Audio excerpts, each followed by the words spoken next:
Hi అండి, అందరికీ నమస్కారం. Welcome to my channel. ఈ వీడియోలో ఏపీ పెన్షనర్లకండి, సో సామాజిక పెన్షనర్లకి గుడ్ న్యూస్. 1వ తేదీనే 90% పెన్షన్లు జమ అవుతాయి. ఈ మేరకు 2737 కోట్ల రూపాయలు ప్రభుత్వం నుంచి విడుదల కూడా అయిందనమాట. సో దానికి సంబంధించిన పూర్తి సమాచారాన్ని ఈ వీడియోలో తెలుసుకుందాం. వీడియోని ఎక్కడికైనా స్కిప్ చేయకుండా ఎండ్ వరకు చూడండి, అప్పుడు పూర్తి ఇన్ఫర్మేషన్ అర్థమవుతుంది. అలాగే వీడియోకి ఒక లైక్ చేయండి ఫ్రెండ్స్. వీడియోలోకి అయితే వెళ్ళిపోదాము. ఫ్రెండ్స్, విషయానికి వచ్చినట్లయితే ఎన్టీఆర్ భరోసా పెన్షన్ల పంపిణీ 1వ తేదీన అనగా రేపటి రోజున ఉదయం 6 గంటలకే ప్రారంభించాలి అని ఆదేశాలు రావడం జరిగింది. ఆగస్టు నెలకు 64.82 లక్షల మంది పెన్షన్దారులకు 2,737 కోట్ల రూపాయల విడుదల అయితే ప్రభుత్వం శాంక్షన్ చేసిందనమాట వీరందరికీ. మరి 1వ తేదీనే దాదాపు 96% పంపిణీ చేయాలని అయితే ఆదేశాలు జారీ చేసింది. ఆ మిగిలినవి 2వ తేదీ జమ చేసి సుమారుగా మొత్తం 100కి 100% 2వ తేదీ కల్లా పంపిణీ పూర్తి చేయాలనేది ప్రభుత్వం అయితే ఆదేశాలు ఇచ్చిందండి. పెన్షన్ల పంపిణీ కార్యక్రమంలో జిల్లా కలెక్టర్లు కూడా పాల్గొని తీరాల్సిందే అంటున్నారు.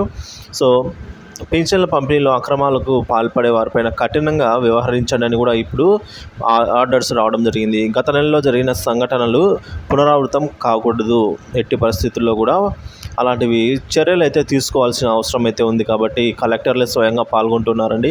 ఇక ప్రభుత్వ ప్రధాన కార్యదర్శి నీరబ్ కుమార్ ప్రసాద్ అమరావతిలో ఈ విధంగా ఆగస్టు 1వ తేదీ ఉదయానికే 6 గంటలకే ఉదయం ఎన్టీఆర్ భరోసా పెన్షన్ల పంపిణీ కార్యక్రమం చేపట్టడంతో పాటు 1వ తేదీనే 96% పైగా పెన్షన్ల పంపిణీ ప్రక్రియను పూర్తి చేయాలని అయితే ప్రభుత్వ ప్రధాన కార్యదర్శి నీరబ్ కుమార్ ప్రసాద్ గారు జిల్లా కలెక్టర్లకు స్పష్టం చేశారండి.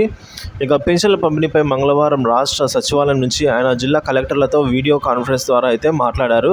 ఈ సందర్భంగా ఆయన ఆగస్టు నెలకు సంబంధించిన 64,82,052 వివిధ రకాల పెన్షన్దారులకు పంపిణీ చేయడానికి 2,737 కోట్ల రూపాయలను విడుదల చేయడం జరిగిందని, ఈ మొత్తాన్ని ఈరోజు మధ్యాహ్నంలోగా డ్రా చేసుకొని పెట్టుకోవాలి అని చెప్పేసి ఆదేశాలు కలెక్టర్లకు స్పష్టం చేశారండి. ఈ విధంగా సో గ్రామవార్డు సచివాలయ సిబ్బంది 1వ తేదీన ఇంటింటి వెళ్ళి 96% పెన్షన్లను అయితే 1వ తేదీ పూర్తిగా పంపిణీ చేయాలని, 2వ తేదీ సుమారుగా 100కి 100% పెన్షన్ పంపిణీ ప్రక్రియ పూర్తి చేయాలని అయితే ఆదేశించారు. పెన్షన్ల పంపిణీ కార్యక్రమంలో జిల్లా కలెక్టర్లే స్వయంగా పాల్గొనాలని నీరబ్ కుమార్ ప్రసాద్ గారు ఆదేశించారన్నమాట. ఇక పెన్షన్ పంపిణీకి సంబంధించి జూలై నెలలో పశ్చిమ గోదావరి, కడప, అనంతపురం జిల్లాల్లో జరిగిన సంఘటనలు పునరావృతం కాకూడదని కట్టుదిట్టమైన చర్యలు తీసుకోవాలని సీఎస్ నీరబ్ కుమార్ ప్రసాద్ గారు జిల్లా కలెక్టర్లను ఈ మేరకు ఆదేశించారు. ఆ సంఘటనలకు సంబంధించిన బాధ్యులపై ఇప్పటికే క్రిమినల్ కేసులు నమోదు చేయడంతో పాటు వారిని విధుల నుంచి సస్పెండ్ చేసిన తదుపరి క్రమశిక్షణ చర్యలు కూడా తీసుకోవాలని చెప్పి స్పష్టం చేశారు. పెన్షన్ల పంపిణీలో అక్రమాలకు పాల్పడే వారిపై కఠినంగా వ్యవహరించాలని సీఎస్ స్పష్టం చేశారు.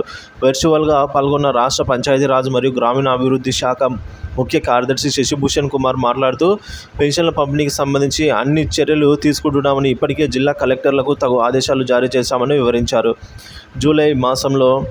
జూలై నెలలో పెన్షన్ల పంపిణీ సంబంధించి సర్వర్ డౌన్ కావడంతో ఆధార్ అథెంటికేషన్లో కొన్ని ఇబ్బందులు ఎదురయ్యాయని, వాటిని అధిగమించేందుకు యుఐడిఏఐ అధికారులను సమన్వయంతో తగిన చర్యలు తీసుకుంటామని అన్నారు. ఈ సమావేశంలో సెర్ఫ్ సిఇఓ గారు జి వీరపాండ్యన్, అలాగే ఆర్థిక శాఖ అదనపు కార్యదర్శి జె నివాస్ గారు, జిల్లా కలెక్టర్లు, డిఆర్డిఏ పీడీలు తదితరులు పాల్గొన్నారండి. సో ఈ విధంగా అయితే ఇన్స్ట్రక్షన్స్ అందాయి. పూర్తి స్థాయిలో పెన్షన్లు 1-2 తేదీలలో అయిపోతుంది. ఎవరైనా అక్రమాలకు పాల్పడితే కఠిన చర్యలు అయితే తప్పవు అని చెప్పేసి ఆదేశాలు జారీ చేశారండి.